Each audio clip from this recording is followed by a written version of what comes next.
কি বলছিলা? ইকবাল। ইকবাল ভাই, বাড়ি কোথায়? চাঁদপুর মতলব। চাঁদপুর মতলব। এটা তোমার ব্যান না? সারাদিনে কয় টাকার মাল এনে? 5,000 টাকার মাল আনছো বলছো। হ্যাঁ, কি কি ছিল এখানে ব্যানে?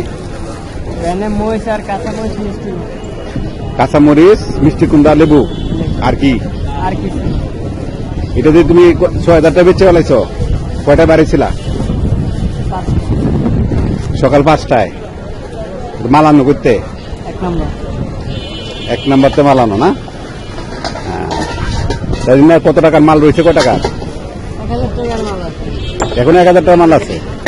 5,000 টাকা এনে 6,000 টাকা বেচছো, তারপর 1000 টাকা রয়েছে এখনো? হ্যাঁ? মারি যাচ্ছ তুমি। 2,000 টাকা বাংলাদেশ 60,000 টাকা বেতনের চাকরি কটা আছে?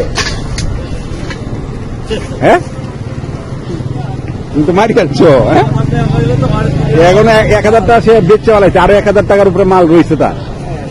চিন্তা করেন আপনি। হ্যাঁ, এই 2 কেজি একসাথে না, একসাথে না, তুমি 2 কেজি আলাদা আলাদা 1 কেজি করে দাও, আলাদা আলাদা। হ্যাঁ, এর জন্য দেখছি ব্যানের অবস্থা এরকম। হ্যাঁ, বিশাল অবস্থা। হ্যাঁ, লেবু কত কত আনে কিনছো তুমি? 1 পিস কত কিনছো? সত্য বলো, সত্য বলো। হ্যাঁ, 1 টাকা পিস কিনছো লেবু। আর আলু 20 টাকা। 1 টাকা পিস কিনে ডজন 20, তাহলে কত করতেছে? প্রায় 2 টাকার বেশি। 2 টাকা বেশি পড়তেছে না? 12 টাকা, 20 টাকা না, 1 টাকা 2 টাকা, 1 টাকা একটু 1 টাকা 2 টাকা তো আর এটা মিষ্টি কুমড়া কত করে পিস কিনছো? কত কথা বলবা?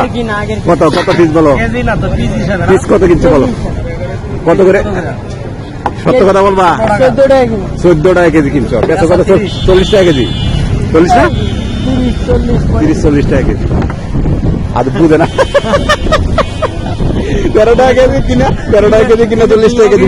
হ্যাঁ, বিশাল ব্যবসা, বিশাল ব্যবসা। এখনো তার 1000 টাকা রয়েছে। 1000 টাকা লাভ হয়ে গেছে তার অলরেডি। চাঁদপুর। হ্যাঁ, ভালো থাকো, ভালো থাকো।